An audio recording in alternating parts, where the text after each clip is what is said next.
Esta es la continuación de los videos y la explicación de los programas en Racket. Entonces, el sexto ejercicio le pide al usuario un número y le dice si es mayor de 100. Entonces, vamos a empezarlo a explicar en el diagrama de flujo. Entonces, el programa empieza le diciendo al usuario que lee un número y dice si es un número mayor o menor que 100.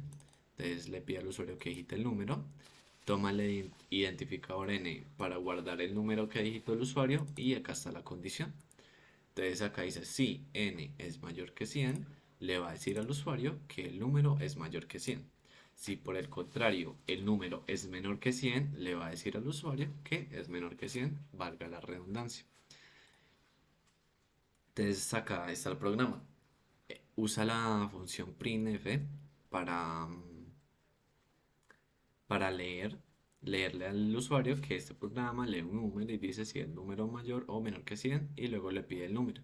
Usa la función define para definir el identificador n como el número que digita el usuario y usa la función if para que dependiendo del número que ingrese le diga si es mayor que 100 o es menor que 100.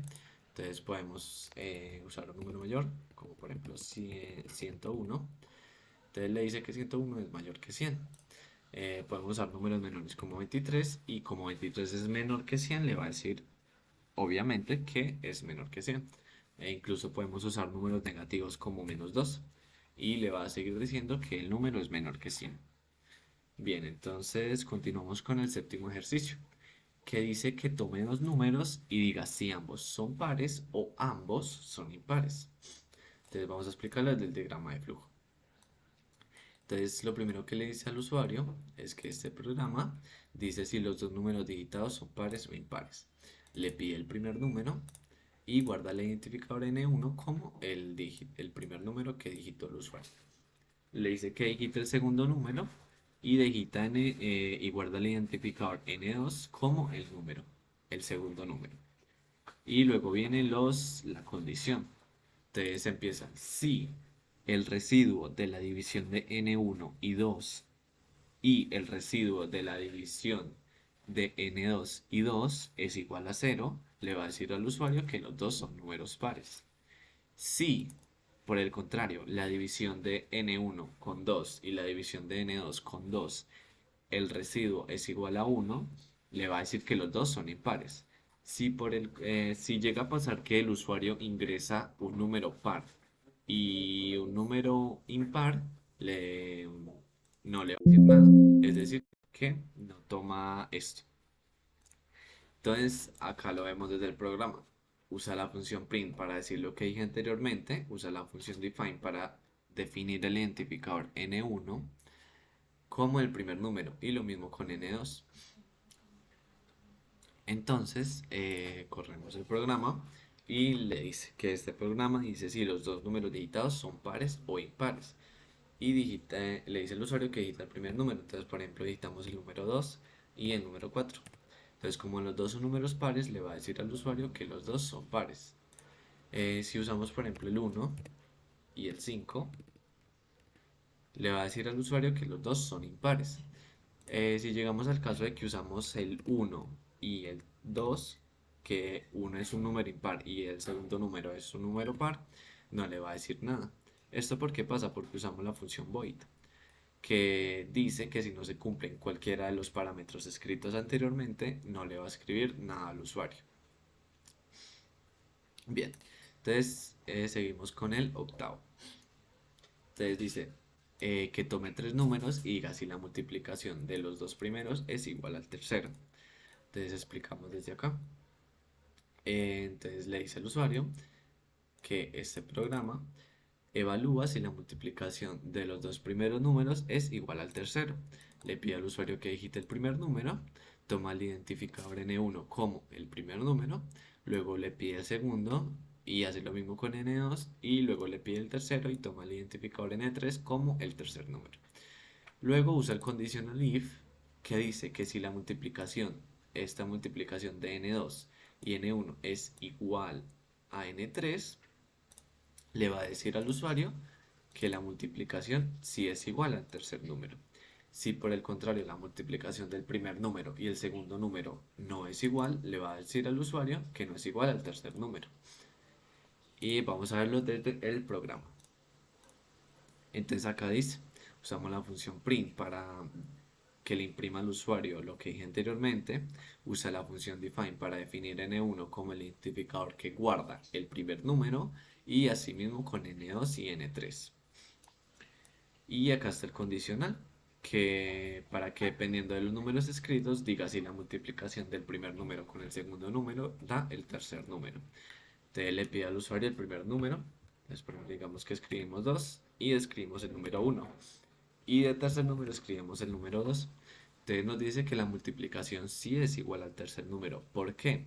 Porque la multiplicación de n2 y n1, que en este caso el primer número es 2 y el segundo número es 1, la multiplicación de estos dos da 2, que en este caso es el tercer número.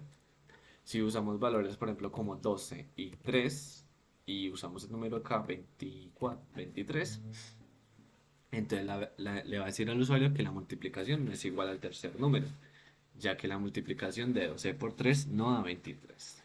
Listo. Seguimos con el noveno ejercicio, que nos dice que si un hombre desea saber cuánto dinero se genera por concepto de interés sobre la cantidad que tiene en inversión en el banco, él decidirá reinvertir los intereses siempre y cuando estos excedan a 7.000. Y en ese caso desea saber cuánto dinero tendrá finalmente en su cuenta. Entonces, como datos de entrada está el interés y la capital inicial. Y acá dando un ejemplo del diseño de pantalla. Entonces vamos a explicarlo desde el diagrama de flujo. Entonces le dice al usuario, lo que dije anteriormente, que este programa lee dos valores, el interés y el capital, y le dice cuándo debe invertir y cuándo no. Entonces le dice al usuario que digite el interés sin el símbolo del porcentaje, es decir, meramente el número. Y va a tomar el identificador I como el interés. Luego le dice que digite el capital, es decir, que digite el dinero, que en este caso va a ser el identificador V, que va a guardar ese dígito. Y luego viene la condición, que nos dice que si la división de la multiplicación de V y 100 es mayor a 7.000, le va a decir al usuario que invierta. Si por el contrario es menor, le va a decir que no invierta. Entonces vamos a verlo desde el programa. Entonces acá usa la función print para escribir lo que dije anteriormente. Usa la función define para definir el identificador I como el interés. Y usa el identificador V para definir el valor del capital. Entonces, por ejemplo, nos dice digite el interés en números sin el símbolo del porcentaje. Entonces, por ejemplo, el porcentaje va a ser 10 y el capital, digamos que es 1.000.000, ¿no? Entonces, le va a decir al usuario, perdón, 3, que invierta, ya que genera más de 7.000, sí, 7.000 de dinero, o sea, de ganancias. Si por el contrario, digamos que digita un interés del 20% y que las ganancias son 1.000, o sea, la capital en 1.000, le va a decir al usuario que no invierta, ya que el 12% de este valor de la capital no supera los 7.000 euros. Entonces, en este caso, le va a decir al usuario que no invierta. Listo. Continuamos con el décimo. Entonces, acá nos dice que determinar si un alumno prueba o reprueba un curso, sabiendo que aprobará si su promedio de 3 calificaciones es mayor o igual a 3 y reprueba en caso contrario. Entonces, datos de entrada son los 3 notas. Entonces, vamos a explicarlo desde el programa. Entonces, le dice al usuario que este programa le dice a un alumno si aprueba o no, dependiendo del promedio de sus 3 notas. Le dice que digite la primera nota, luego le dice que toma el identificador N1 como la primera nota, luego le dice que digite la segunda, hace lo mismo con N2 y luego le dice que digite la tercera. y va a hacer un proceso que va a definir el identificador n, el identificador promedio, como la suma de las tres notas y esto dividido entre 3. Entonces, ¿eso qué es lo que va a hacer? Que le saque un promedio a las tres notas que digitó el alumno. Entonces, si por ejemplo el estudiante sacó un promedio mayor de 3, le va a decir que el estudiante aprobó. Y si por el contrario saca un promedio de menos de 3, le va a decir al usuario que reprobó. Entonces, vamos a verlo desde el programa.